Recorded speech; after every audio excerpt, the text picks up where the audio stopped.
1 millimètre de destin, le nez de clé, cuivrer la chanteuse entre en scène, une plume d'autruche à la main, s'arrêtant devant un miroir imaginaire, la chanteuse. Mesdames, messieurs, on vous parle souvent de la chute de l'Empire romain. Mais a-t-on jamais parlé de la bosse qui en fut la cause? Écoutez plutôt ce que ce cher Blaise Pascal murmurait entre deux prières. On connaît tous l'histoire de ce bout de cartilage qui fit perdre la tête au plus grand des rois sages. C'était pas un lorgnon, c'était pas un postiche, c'était l'orgueil du Nil, une courbe de riche. Elle arrive en tapis roulé comme un loukoum, mais quand elle se déballe, pouf, ça fait boum. Oh, le nez de Cléopâtre, objet de tant de théâtre, s'il avait été plus court, ne serait-ce qu'un petit chouïa, on ne parlerait pas latin, on dirait « c'est quoi ce gars-là » 1 millimètre de chair, une pointe de destin, et voilà que César oublie son fier chemin. C'est le pif, le pif, le pif, qui a rendu l'histoire si créative.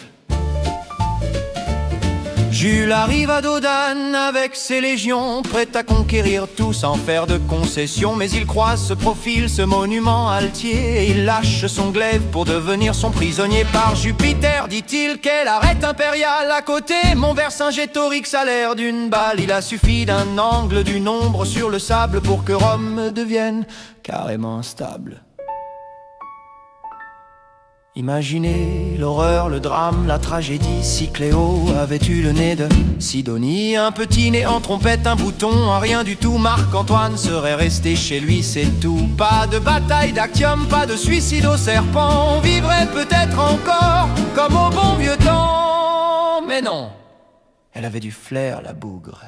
Puis vient Marc-Antoine, le costaud, le poilu, qui pensait que l'Égypte était un malentendu. Il a vu la structure, la charpente, le museau, et il a coulé sa flotte pour un baiser de trop. Toute la face du monde en a été changée, parce qu'une reine avait le nez bien allongé. Oh, le nez de Cléopâtre, objet de tant de théâtre, s'il avait été plus court d'1 millimètre ou deux, on serait peut-être tous un peu moins malheureux. C'était pas un tromblon, c'était une signature qui a refait la carte de toute la nature. C'est le pif, le pif, le pif, le plus grand des chefs-d'œuvre olfactifs. Alors si vous trouvez que votre profil dépasse, dites-vous qu'un grand nez, ça laisse toujours une trace. Rire